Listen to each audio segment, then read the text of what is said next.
कादियानी, जो खुद को मिर्ज़ाई या अहमदी भी कहते हैं, दरअसल एक झूठे नबी के पैरोकार हैं। इस झूठे नबी का नाम मिर्ज़ा ग़ुलाम अहमद कादियानी है।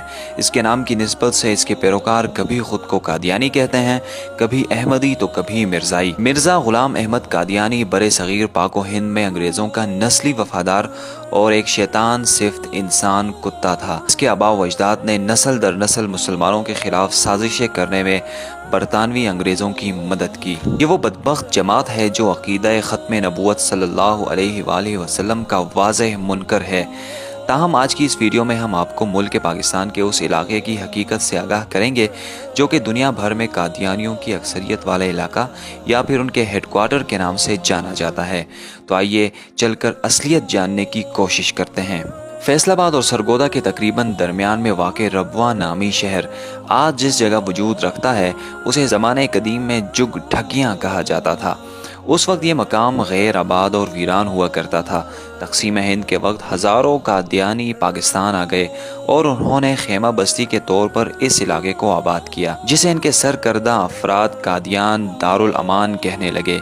ये भी एक तल्ख़ हकीकत है कि पाकिस्तान के पहले वज़ीर ख़ारजा सर ज़फ़रुल्लाह ख़ान भी अक़ीदे के एतबार से कादियानी थे, जिनकी सरतोड़ कोशिशों से इस इलाके में 1034 एकड़ ज़मीन खरीदी गई, जिसे कादियानियों के सरबराहों के हवाले किया गया। 1948 में इस जगह की खरीदारी के साथ इस जगह का नाम तब्दील करके रबवा रख दिया गया। 1948 में ही एक और पाबंदी भी आयद की गई कि कोई मुस्लिम इस इलाके में ज़मीन खरीद कर घर तामीर नहीं कर सकता।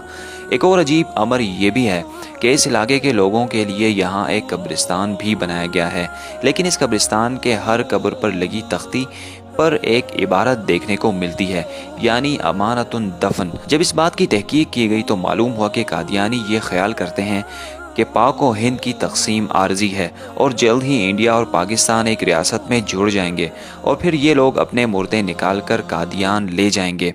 एक बात यहाँ बताते चलें कि कादियान इंडिया का एक बहुत बड़ा शहर है जहाँ कादियानियों के बाप दादा रिहाइश पजीर हुआ करते थे। आज भी इस अक़ीदे के हामिल एक बड़ी तादाद वहाँ पर आबाद है। नाज़रीन ग्रामी, ताज़ा तरीन मालूमात के मुताबिक इन लोगों ने किसी भी खतरे के पेश नज़र रबवा के इर्द गिर्द इलाकों में बस्तियों का क़याम अमल में लाना शुरू कर दिया है। अहमद नगर के नाम से मंसूब किए जाने वाला इलाका भी इन काफिरों का एक गढ़ बन चुका है। अहमद नगर को मिर्ज़ा मसरूर अहमद के फार्म हाउस की वजह से भी जाना जाता है, जो कि उस दौर में मिर्ज़ा ग़ुलाम अहमद कादियानी की नुमाइंदगी करने में मसरूफ़ थे। इतलात के मुताबिक करीब के इलाकों में धड़ाधड़ ज़मीनें खरीदने का सिलसिला भी जारी है। हमारे मुस्लिम भाई ज़्यादा पैसों की लालच में कादियानियों को ज़मीनें बेचने की वो गलती कर रहे हैं जो फ़लस्तीन के मुसलमानों ने यहूदियों को पनाह देकर की थी। बाद अज़ा उन्हीं यहूदी कुव्वतों ने यहाँ मुसलमानों पर अरसे हयात तंग कर दिया और आज भी वो खित्ता हालत जंग में है। दोस्तों, मेल वकूअ के एतबार से भी ये रबवा शहर काफ़ी अहमियत का हामिल है। इसके 3 अतराफ पहाड़ और एक सिम दरिया मौजूद है। एक इंकशाफ ये भी सामने आया है कि रबवा में खुले मैदानों को कंक्रीट से तैयार किया गया है और ऊपर मिट्टी डालकर इसे आम निगाहों से छुपाने की कोशिश की गई है। इसका मकसद ये है कि इसे बवक्त ज़रूरत बतौर एयरपोर्ट भी इस्तेमाल किया जा सकता है। इसकी एक असल वजह यह भी है कि दरियाई रास्ते के ऊपर बना पुल यहाँ की आमद व रफ्त का वाहिद ज़रिया है जिसकी मदद से इस गांव तक पहुंचा जा सकता है। अगर इस पुल को तबाह कर दिया जाए तो तकरीबन पूरे पाकिस्तान का इस इलाके से दाखिली रास्ता कट सकता है। इसके अलावा लम्हा फिक्रिया ये भी है कि इस्लामाबाद की एक मैगजीन ने हाल ही में ये दावा किया है कि रबवा की 300 खवातीन इसराइली फ़ौज का हिस्सा हैं। यही नहीं, 600 मर्द हजरात भी इसी कश्ती के मुसाफिर हैं, यानी पूरा शहर ही जंगी तरबियत लेने में मसरूफ़ है, जो कि आगे जाकर पाकिस्तान समेत किसी भी मुस्लिम ममालिक के लिए संगीन खतरे की सूरत में सामने आ सकता है।